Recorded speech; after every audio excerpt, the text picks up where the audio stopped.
Hello, fellow souls. When your Kundalini gets activated, the waves of energy will start making their way through your body. My experience comes from a place of a spontaneous activation, not a planned and prepared for process. It's different for those that work with a teacher and go through the purification process first. But back then, I knew nothing about this. I had no awareness of Kundalini energy or awakening at that time. This came entirely out of the blue. I'll never forget the first time it happened. I was sitting in my office where I worked at the time. Everything was normal as usual. All of a sudden, it's like everything stopped. It's so hard to describe because the feeling is not like anything I've ever felt before. I still find it hard to describe. It's not dizziness or lightheaded or nausea or pain, at least it wasn't for me. The sensation just takes over. I just froze, not knowing what was happening. I wondered, was I sick? I hate to say it, but for a brief second, I wondered if I was dying.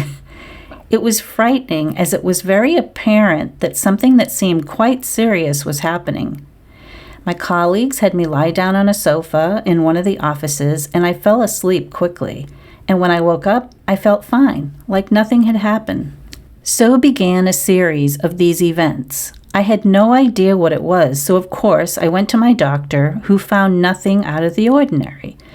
When I look back, it's actually quite amazing that I just carried on through it all without knowing what it was. At first, I chalked it up to stress, but this was just so unusual.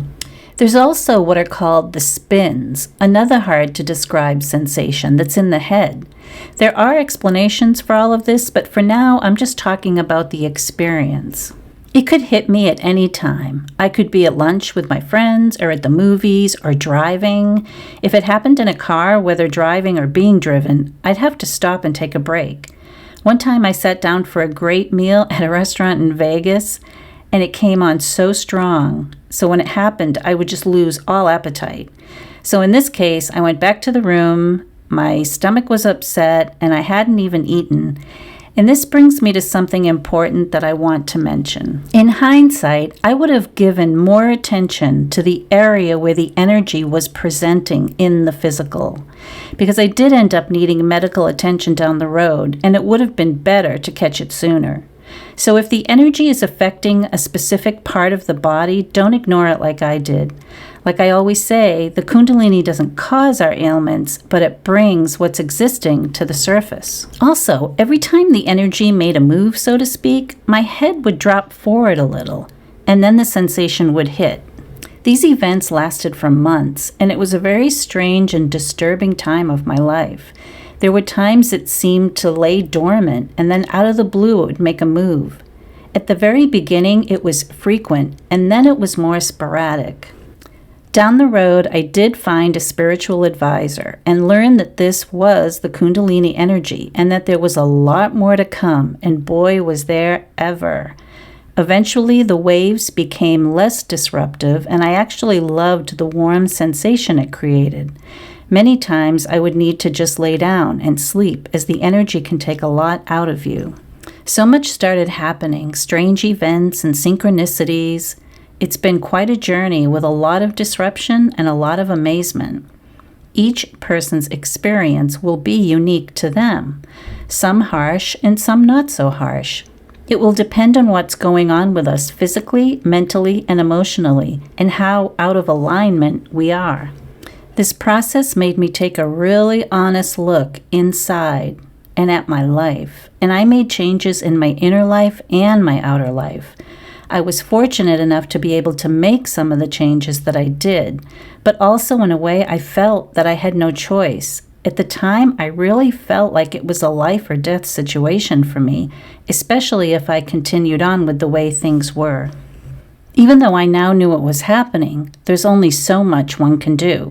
We don't have control over the process, but we need to respect it and do our best to manage the symptoms and what comes our way.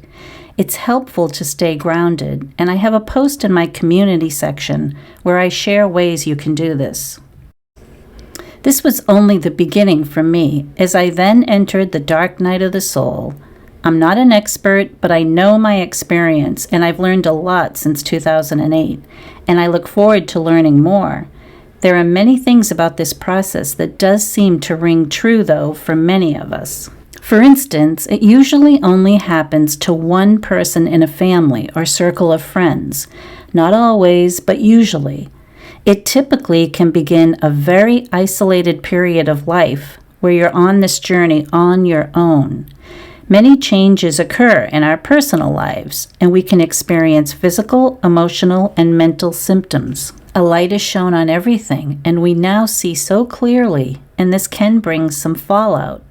Depending on where you are in the process, it might be hard to look at all this as a good thing, but it is. It's a cleansing and a rebirth, an awakening. You'll reignite your connection to Source and have great feelings of bliss and love and grace. But it's a process, and it's your personal process.